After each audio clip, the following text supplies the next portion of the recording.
Nothing is more respectable than the Pennsylvania Quaker. A veritable pillar of society.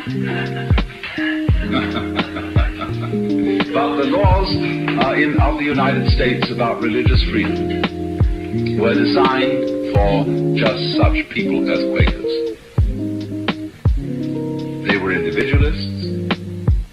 They were far out. And yet today, when you claim in court that you object conscientiously to war, or that you have some peculiar religion with very odd sacraments, they say to you, what church do you belong to that authorizes this? How well established is it? How many members does it have? Can you prove that you were brought up by your parents in this way of life? Because these are the tests of whether your grounds for claiming that you are doing a thing as a matter of religious conscience. This is the test for whether you're valid. And thus you're in a frightful double bind. Because if you are accused in court of what is generally regarded to be a heinous felony, you know your chances of getting a light sentence are much better if you take a guilty attitude. You plead guilty. You say, I'm so sorry, it was a grievous mistake. I didn't mean to do it. Please forgive me, dear God. You know your chances are better. But if you say, I insist that I did this as a religious act, it is in accord with my conscience and I am not guilty, the judge will say, your attitude is truculent. And he won't like you. And you're liable to get a more severe sentence. But this story is as old as the hills. It's been going on, and we never learn from history. We do the same things over and over again. For example, we all have the horrors about the Spanish Inquisition and how they took Protestants and put them on the rack and thumbscrew and finally burned them at the stake. And we say, oh, we don't do things like that anymore. Oh, we don't? I invite you to consider mental hospitals. The new heresy is not oddball religious opinions, because nobody takes that seriously anymore. The new heresy is oddball states of consciousness. And if you have an odd state of consciousness, and you try to express it to your family, they start looking at you in a funny way. You say, are you feeling all right? And that's a terrible thing to say to anyone. You know, if you want to, I shouldn't really tell anyone this, but if you want to really bug someone and put a hex on them, all you do is you look at them in a funny way and say, are you feeling well today? And they says, yes, I'm feeling fine. Oh, I just thought you were a bit pale. And soon the person will begin feeling all kinds of squeamishness. And it's much worse when you question a person's state of mind. Because it's very easy to test a bodily state. You can take your temperature, pulse, have a urinalysis or something, and the doctor says, there's nothing the matter with you. It sounds a stethoscope on your lungs. You're all right. But when it comes to your mind, everything's very vague. You can get into the most weird, Kafkaesque situations about whether you're sane or not. The moment you're challenged to prove that you're sane, you're on your guard. And immediately the psychiatrist says, why are you so defensive? The psychiatry is completely diabolical. There's almost, the more I see of it, the less I think there's any good to be said for it. It is a way of bugging people. If you arrive for your appointment early, you're defined as anxious. If you arrive late, you're defined as hostile. If you're happy, you're euphoric. If you're not happy, you're melancholic. If you're afraid of something, you're paranoid. Every conceivable way is devised of putting the patient down. And when you're admitted to a mental hospital, you may know all this, but you ought to know the law about these things, how it stands. You can be so easily put in a mental hospital, although the only salvation is that the mental hospitals in California today are so crowded and so understaffed that they're not wishing to admit anyone. And you really have to be in a state of a screaming meanness to get in, or somebody has to dislike you very much. But you are deprived of all civil rights. You are no longer considered as a person. You are depersonified in a negative sense. See, there's a higher depersonification when you attain the mystical realization and become one with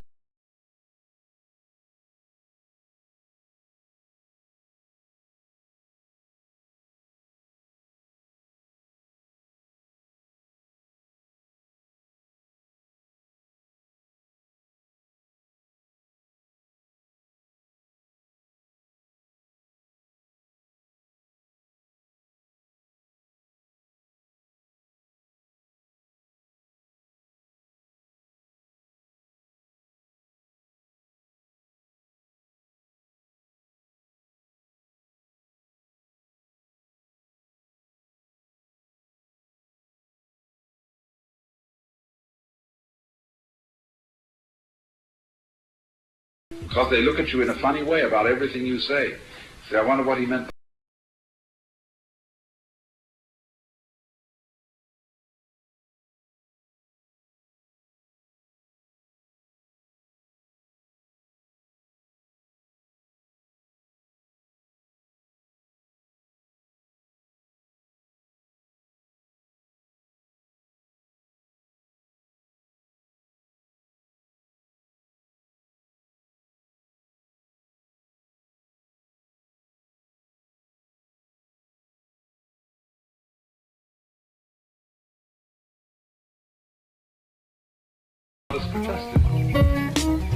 It's a very difficult situation to be in.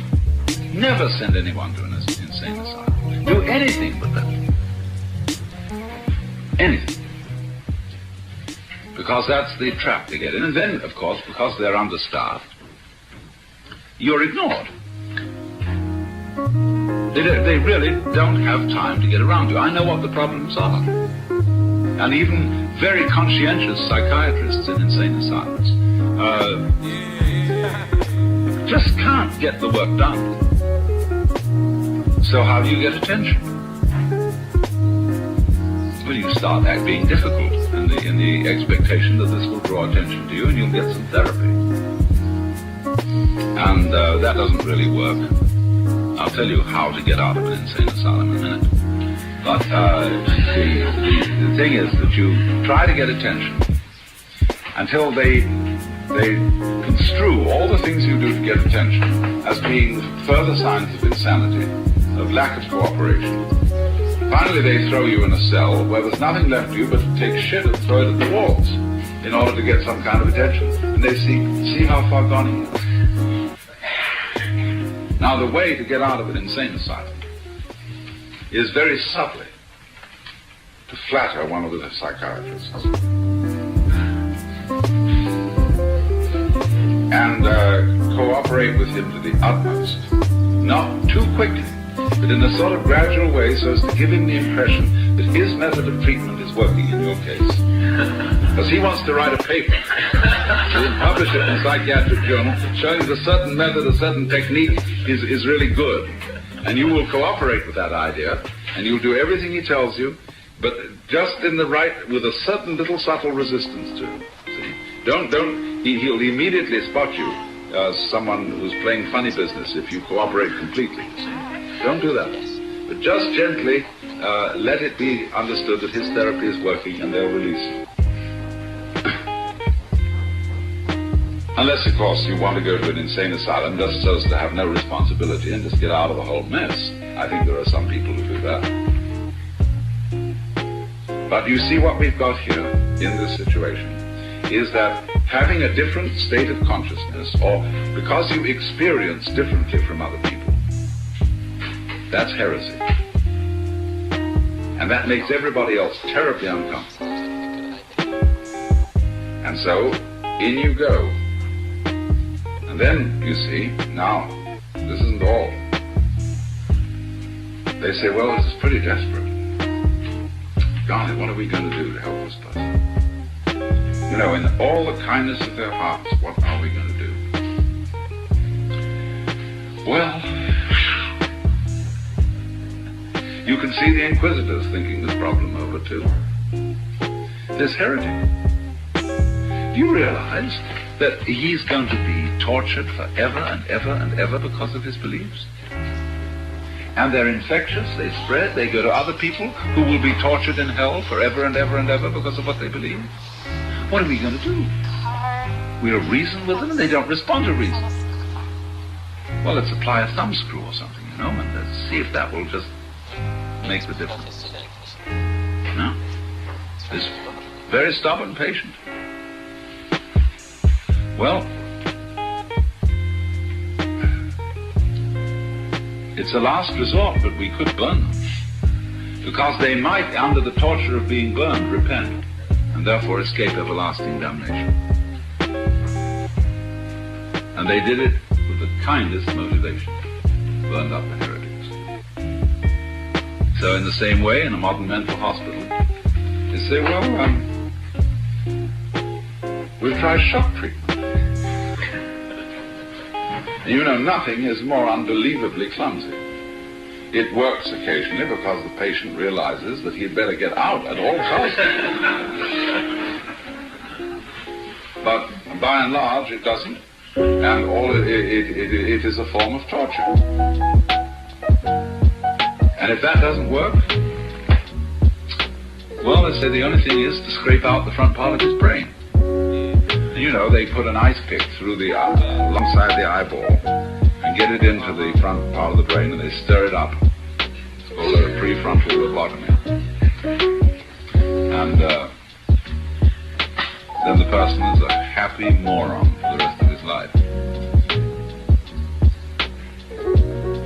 But it's the same situation all over again. And we have above all to watch out in this country for this kind of psychiatric fascism. Very, very dangerous. And the problem about the political problem today is that the right wing in this country is very mixed up. They're very opposed to official mental health programs and all that kind of thing. And they have some good reasons for it. They've also some very bad reasons, because they would send them to jail pronto. The right wing are also have a lot of opposition to taxation and centralized government, which is a kind of beginning of anarchism. But they don't mean that. They mean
increasingly possible with greater rapidity to feed and clothe and adequately house every single person on earth.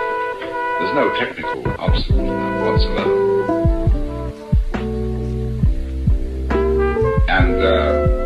But you've got to do it by automation, to do enough of it. But when you automate things, you put people out of work. So if they're out of work, they don't have any money. And so they can't buy what the machines produce. So you have huge surpluses begin to pile up. Well, you can't give them away.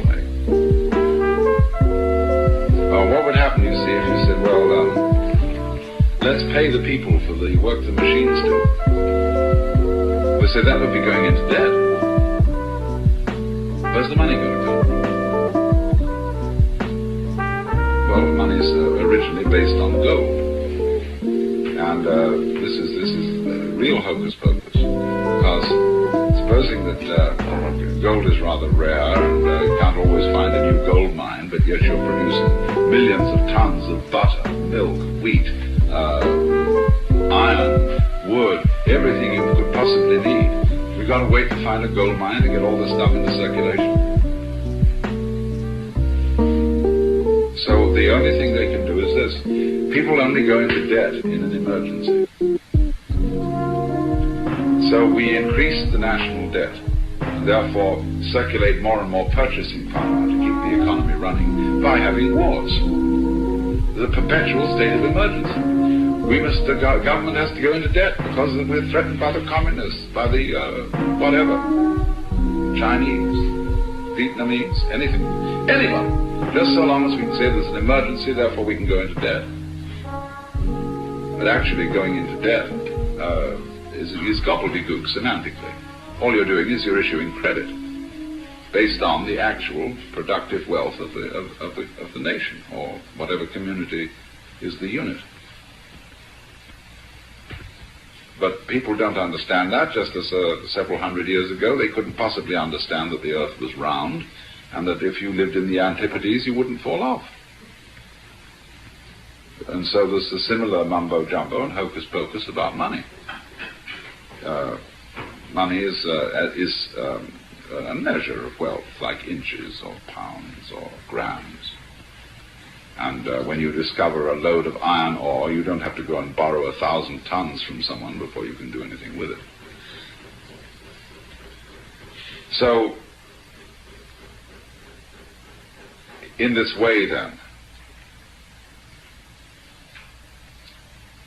the culture is so absorbed with verbiage, with doctrines in religion, with money in economics, with status in politics, and with all kinds of manipulation of symbols, that we are not in contact in an aware way with the physical world. We are alienated from the physical world. We are fighting it. We are fighting our own bodies. And so, therefore, imaginative young people become aware of this and see the disaster all around them, the terrifying depredations of nature. They see it growing and growing. They see the final achievement of great Western physics as the hydrogen bomb. And they say it's high time for us to get back to reality.